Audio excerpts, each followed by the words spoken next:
룻기는 사실 흉년에 또 시작부터 죽고 죽는 이야기가, 그래서 사람들이 슬프고 옳고 눈물 흘리는 그런 암울한 시기에 쓰여졌던 책입니다. 그러나 거기에 등장하는 인물들, 특별히 서로를 배려하고 서로를 존중하고 또 하나님의 은혜를 갈구하는 그런 축복으로 인해서 이런 암울했던 형편이 변해서 놀라운 수확으로, 생명의 역사로, 기쁨으로, 찬양으로, 행복으로, 소망으로 나아가는 이런 아름다운 이야기가 바로 룻기입니다.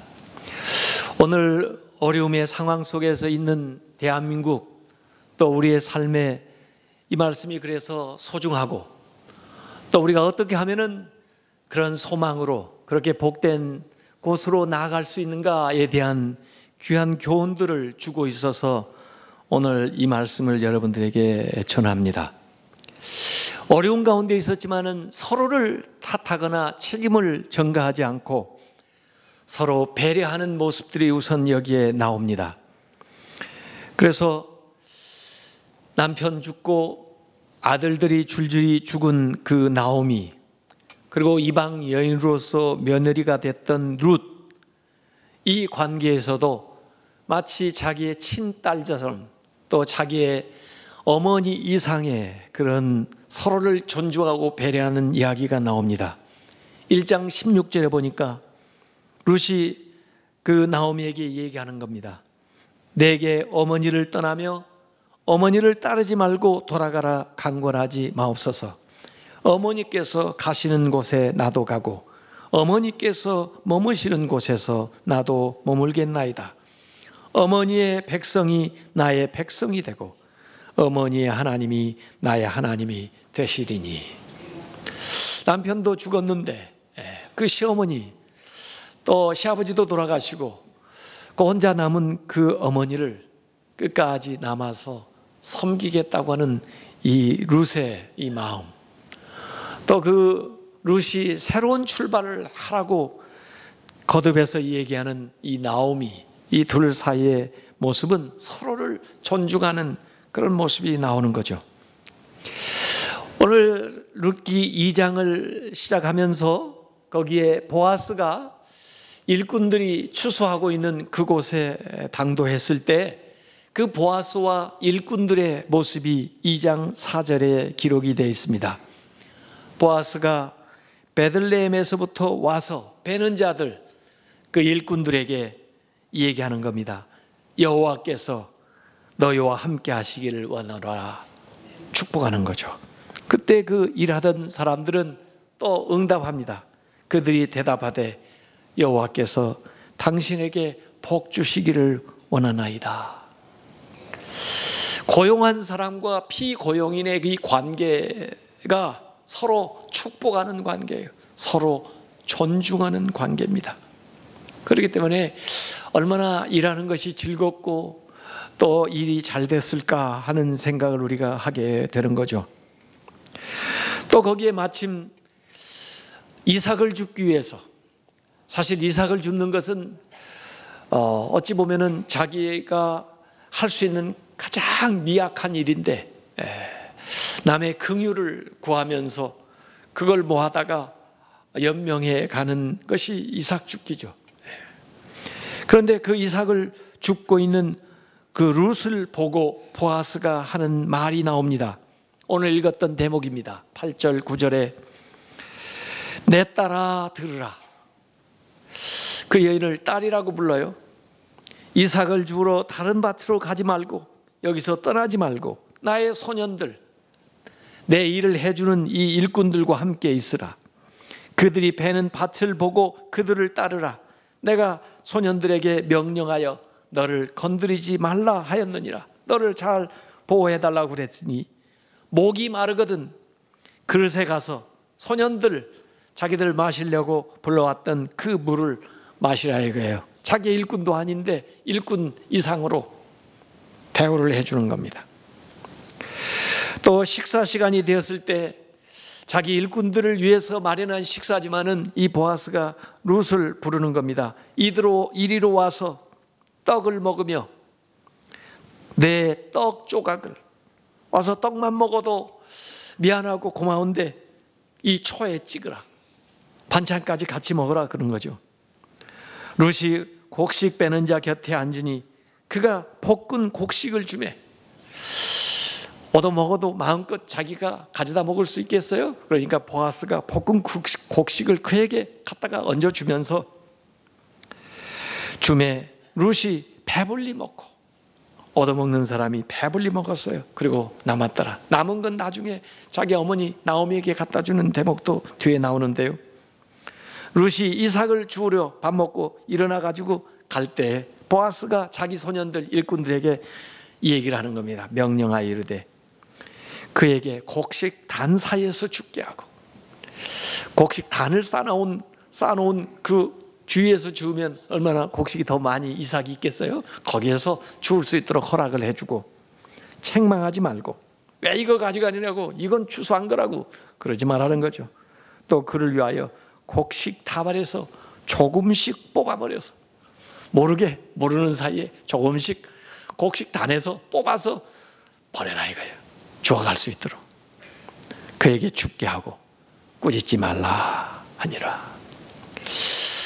이게 뭐예요? 도와주기는 도와주지만은 도와주면서도 그가 일할 수 있게 해주고, 또 일하면서도 그냥 주는 게 아니라 모르게 그가 더 많은 것을 거둘 수 있도록 해주는 거예요. 이건 구걸하거나 도움을 받는 사람의 마음을 다치지 않도록 배려해 가면서, 그를 존중해 가면서 도움을 주는 거죠. 우리가 세상에서 어떤 때 도움을 받고도 자존심 상하는 것은, 기분이 나쁜 것은 존중받지 못했기 때문에 물질적으로는 도움을 받았어도 마음으로는 감사한 마음이 사라질 경우가 많아요. 어쨌든 여기에 보아스는 룻을 위한 배려하는 마음, 존중해주는 정신이 들어가 있는 겁니다. 사실 이 룻은요, 보잘것없는 위치에 있었습니다. 모압 여자, 이방 여자예요. 이방 사람은 개처럼 취급하던 때예요. 더구나 여자, 그것도 과부가 된 지 한 10년 돼가지고 여기 아무것도 모르는 외지에 와서 시어머니를 섬기면서 지나는데, 요새 외국인 여기 결혼해가지고 다른 나라에서, 또 특별히 어려운 나라에서 시집 온 그 여인들을 생각을 해보라고요. 그래서 여기 처음에는 모압 소녀라고 2장 6절에 나와 있어요.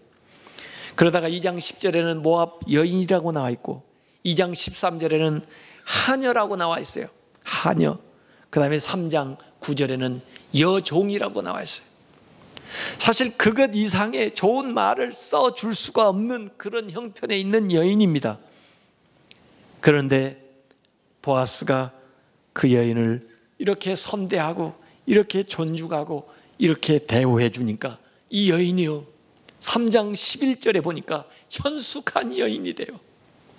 이 보아스가 그 룻을 그렇게 불러주는 거예요. 너는 현숙한 여자다. 그럴 수 없는 형편에 있는 여자 보고 너는 현숙한 여자다. 그리고 그 현숙한 여자에 합당한 대우를 하게 되니까 결국은 이 룻이 그 보잘것없었던 여인이 현숙한 여인이 되고, 이 보아스의 아내가 되어서 결국은 이 추수밭에 이삭 주우러 왔던 이 여자가, 종만도 못했던, 일꾼만도 못했던 이 여자가 그 추수밭의 여주인이 되고, 더 나아가서 오벳은 다윗의 할아버지인데 오벳의 어머니가 되고 다윗의 증조모가 되는 거죠. 그래서 예수님의 족보에 다윗 왕조의 이름을 올리는 존귀한 여인이 바로 이 룻이 되었다는 겁니다. 그래서 왕조에 대한 이야기를 하기 전에 이 다윗이 어디에서 왔느냐, 다윗의 조상 이새와 오벳이 어디에서 왔느냐 하는 얘기를 하기 위해서 여기 룻기가 기록이 되어 있는데, 이 룻기 어려운 상황에서 시작했지만 서로를 선대하고 존중하는 사람들의 그 삶의 모습을 통해서 이렇게 위대한 인생 역전이 일어났다는 것입니다.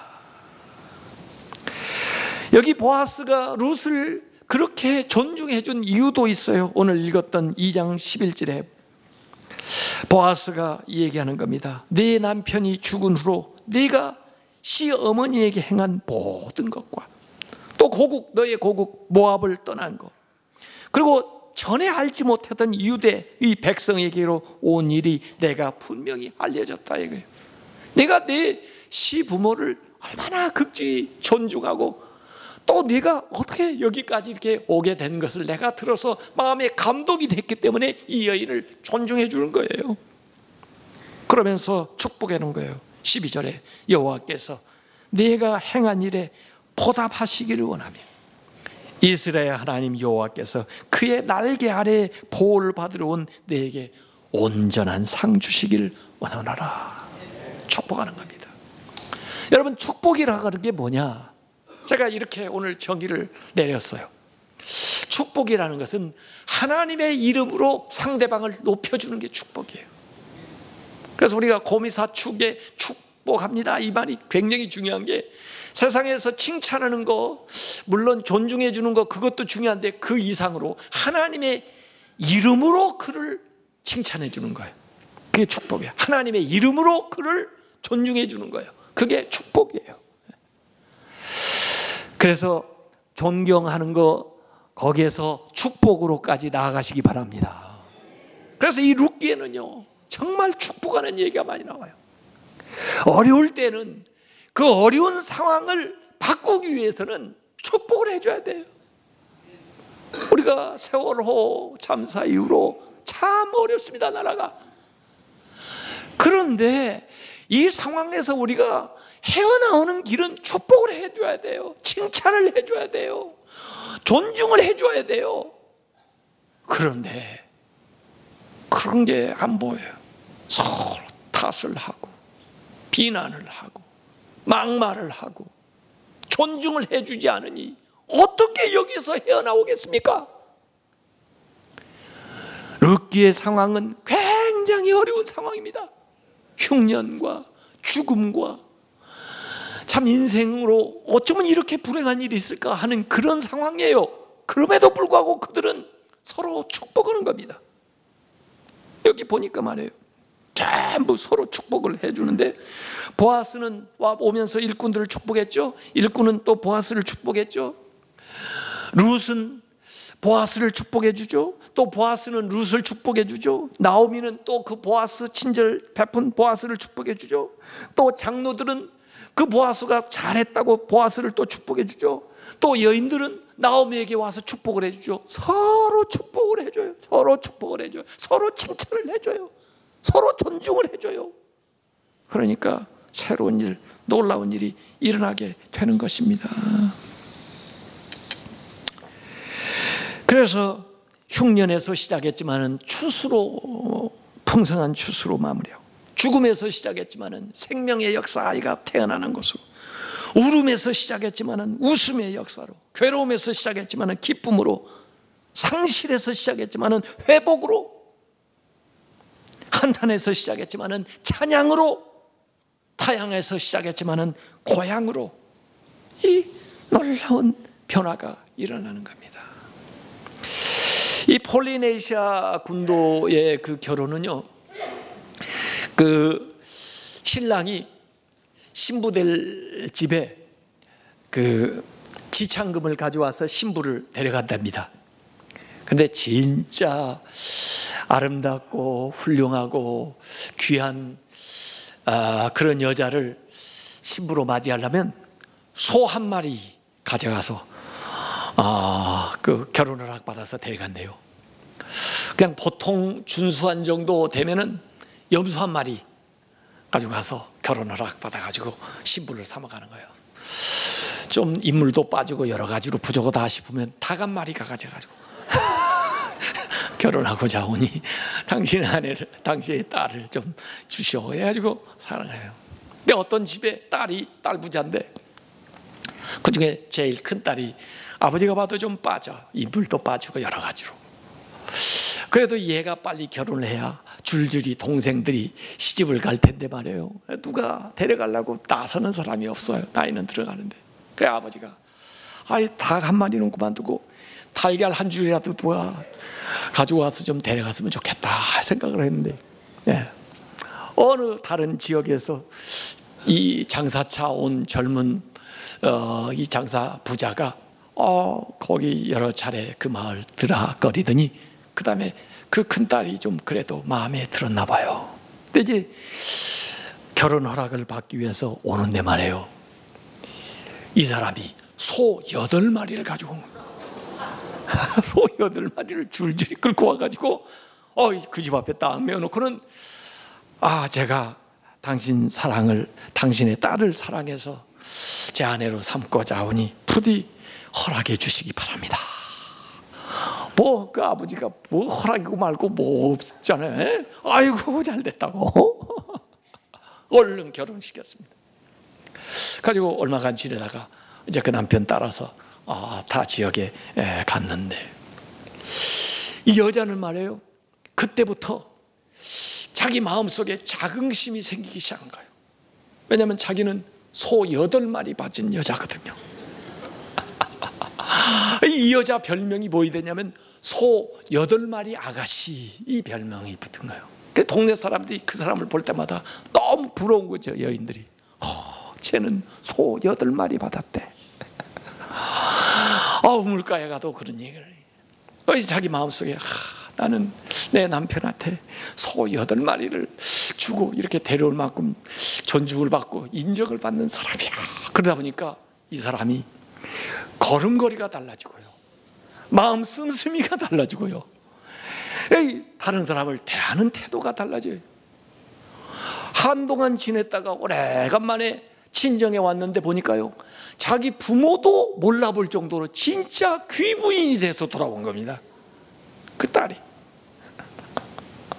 왜 그런가 했더니 그 여자가 소 8마리를 받고 시집간 여자거든요. 존중을 받으면 사람을 다르게 만드는 거예요. 여러분 자녀들을 존중해 주시기 바랍니다. 여러분의 아내와 여러분의 남편을 존중해 주시기 바랍니다. 우리가 존중하는 문화를 만들어 가야 돼. 생명도 존중하는 문화를 만들어 가야 되는데 전부 경시하는 문화예요. 자꾸 차별하는 문화예요. 이러니까 해결이 안 됩니다. 실제 있었던 이야기를 제가 봤는데, 포르투갈 항공사에서 비행기 이륙했는데 어떤 사람이 백인인가 본데 흑인 옆자리에 앉게 되는가 봐요.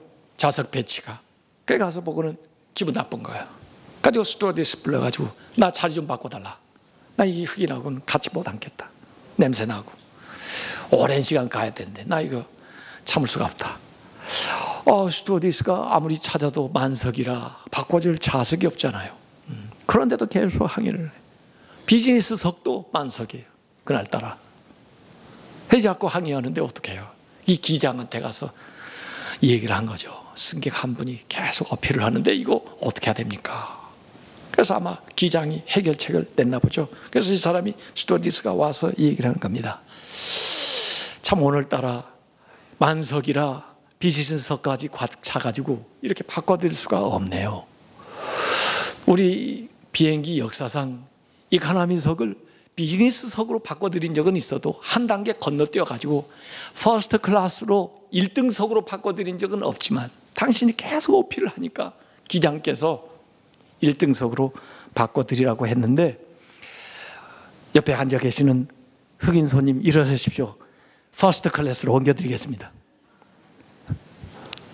그렇게 자기가 옮겨갈 줄 알았더니 말이에요. 하여간에 우리가 남을 존중할 줄 알아야 우리도 존중받습니다. 오늘 그 황금률이 그렇게요. 그러므로 무엇이든지 남에게 대접을 받고자 하는 대로 너희도 남을 대접하라. 이것이 율법이요 선지자다.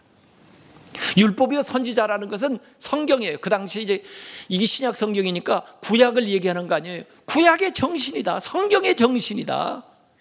성경은 율법과 선지자래. 성경의 정신, 성경을 만약에 꽉 짜가지고 이 컵에다가 내린다면은 남에게 대접을 받고자 하는 대로 너희도 남을 먼저 대접하라는 거예요. 그게 성경의 요약이다. 이게 성경의 정신. 나중에 예수님께서 이거 마태복음 22장 40절에는 사랑으로 말씀을 하셨는데, 이 사랑하는 거나 존중하는 거나 대접하는 거나 다 같은 뜻이에요. 그런데 네가 정말 대접받고 싶으냐, 내가 정말 사랑받고 싶으냐, 존중받고 싶으냐, 남을 먼저 대접해라 이거예요. 남에 대한 그 관계가 너가 어떻게 되는 것을 결정한다는 거예요. 이게 사무엘상 2장 30절에도 하나님께서 그런 말씀하셨습니다. 하나님을 높이는 사람은 하나님이 높여준다. 하나님을 존중해라. 그러면 내가 너를 높여준다. 그래서 우리 인생이 존귀해지는 것은 하나님을 높이고 다른 사람을 존중하는 것을 믿으시길 바랍니다. 지금 존중받고 있다면, 진실로 그 사람이 존귀하게 된 사람이 있다면 지금까지 다른 사람을 존경하고 존중했기 때문에 그런지도 모르겠어요. 그래서 노엘 넬슨이라는 사람은 그런 글을 썼습니다. 사람은 누구나 자신의 가치를 인정받고 있다고 느끼고 자신의 존재와 자신의 일이 가치 있다는 느낌을 받을 때 기꺼이 당신에게 협력하는 법이다. 존중은 존중을 부른다. 존중을 하게 되면 존중을 부른다 이거예요. 당신이 다른 사람에게 품는 그 존중의 진동은 당신을 향한 그들의 존중을 부른다. 이렇게. 그래서 우리가 우리를 따르는 사람들을 존중해 줄 때 그 팔로워들은 목숨 걸고 헌신해서 그 지도자를 위해서 일하는 거예요. 존중해 주세요. 특별히 어려운 일을 하시는 분들을 존중해 주세요. 청소 나를 위해서 해주시는 분들, 또 나를 위해서 경비를 서주시는 분들, 이런 분들을 존중하세요. 여러분 회사에 수위 이름 알고 계십니까? 여러분 아파트 경비하시는 분 이름 알고 계십니까? 제가 사는 아파트 경비하시는 분은 김광식 씨예요. 설교 시간에 이 얘기하려고 제가 미리 가서 물어봤어요. 아시고 지내야 돼요. 그분은요, 원래 회사에서요 중요한 일 하시던 분이에요. 그분이 일찍 은퇴하셔가지고요 자녀들한테 패키치기 싫어서요 나와서 아파트 경비원하고 계시는 거예요. 그런데 왜 이렇게 무시합니까? 식당에서 일하는 아줌마가요 귀한 분이에요. 그래도 자식 잘 가르쳐 보려고 제가 노력해서 그 아이를 가르쳐 보려고 부진을 해서 식당에서 일하시는 거예요. 존중해 주세요. 막말을 하고 반말을 하고 그래가지고 좋은 대접을 받을 수 있습니까? 예. 그분들에게 존대하고 귀하게 여겨주면요 없는 반찬이라도 어디서 하나 더 가져온다니까요. 관리인 잘 이번 명절에 가서 손이라도 붙들어주고 얼마나 수고했어요. 집에도 못 가시고 선물이라도 하나 챙겨 드리시라고요. 그러면요 나를 위해서 주차장 좋은 자리를 맡아놓고 있다니까요. 그분요 어려운 사람일수록 우리가 존중해 줘야 됩니다. 그래야 내가 존중받습니다. 네. 그런데 우리는 그런 문화를 지금 못 만들고 있다는 거예요. 회사에서 직원들이 직장을 떠나는 제1 원인이 임금 때문도 아니고 근로조건도 아니고 존중받지 못하기 때문에 그 직장에서 일하지 못한다고 나간다고 합니다. 미국의 갤럽 조사를 한 거예요. 65%의 근로자들이 1년 동안 칭찬이나 능력을 인정하는 말을 들어보지 못했다는 거예요. 그래서 나간다는 것입니다. 여러분 직장을 찾는 사람들도 물어보니까 애들이 뭐 돈 많이 주는 거 찾을 것 같죠? 아니에요.